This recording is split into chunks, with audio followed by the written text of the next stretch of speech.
சென்னையில டே 2 எப்படி போச்சுன்னு பார்க்கலாமா? நாங்க ஃபர்ஸ்ட் போன பிளேஸ் வந்து விலால். இங்க வந்து பன் பட்டர் ஜாம்லாம் நல்லா இருக்கும்னு சொல்லிட்டு கூட்டிட்டு போயிருந்தாங்க. 2 ஃப்ளேவர் வாங்குனோம். நல்லா தான் இருந்துச்சு. அது கூட காஃபி. நான் வந்து மைலோ வாங்கிட்டேன். எல்லாம் ஷேர் பண்ணி சாப்பிட்டுட்டு இருந்தோம். நீங்க ஃப்ரெண்ட்ஸா போனீங்கன்னா ஒரு வாட்டி ட்ரை பண்ணி பார்க்கலாம். அப்புறம் சிஎம் வராங்கன்னு சொல்லிட்டு ரோட்லாம் பிளாக் பண்ணியிருந்தாங்க.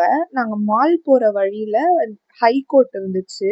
அங்க போய் நின்னு நான் ஃபர்ஸ்ட் டைம் பார்த்ததுனால எனக்கு ரொம்ப எக்ஸைட்டடா இருந்துச்சு. அப்புறம் மால் போய் பார்த்தா, எதுவுமே எங்க பட்ஜெட்குள்ள வரல. எல்லாமே கொஞ்சம் ஓவர் பிரைஸா இருந்துச்சு. அதனால சும்மா பார்த்துட்டு மட்டும் வந்தோம். பட் நானும் எங்க அக்காவும் ஒரு ப்ராமிஸ் பண்ணிக்கிட்டோம். என்ன ப்ராமிஸ் அப்படின்னா, நெக்ஸ்ட் டைம் இந்த மால்க்கு வரும்போது பிரைஸ் பார்க்காம ஒரு பொருளை வாங்கிட்டு போனோம். அந்த அளவுக்கு நானும் எங்க அக்காவும் ஏர்ன் பண்ணோம்னு சொல்லிட்டு பிளான் பண்ணியிருந்தோம்.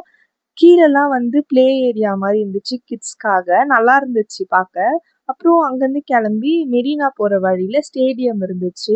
எனக்கு கிரிக்கெட் பற்றி எதுவும் தெரியாது. பட் டிவியில் பார்த்த ஸ்டேடியமாக நேரில் பார்க்கும்போது நல்லா தான் இருந்துச்சு. கொஞ்ச நேரம் மெரினா பீச்சில் விளையாடிட்டு பக்கத்துலேயே நாகா மெஸ்ன்னு ஒன்று இருந்துச்சு.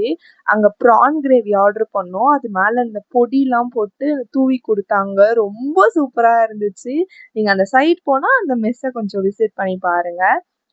டேஸ்ட் வைஸ் நல்லாவே இருந்துச்சு. மறக்காம இந்த ப்ரான் கிரேவி வாங்கி ட்ரை பண்ணி பாருங்க. இந்த வீடியோ உங்களுக்கு பிடிச்சிருந்தா மறக்காம சப்ஸ்கிரைப் பண்ணிக்கோங்க, லைக் பண்ணிக்கோங்க. பாய் பாய்.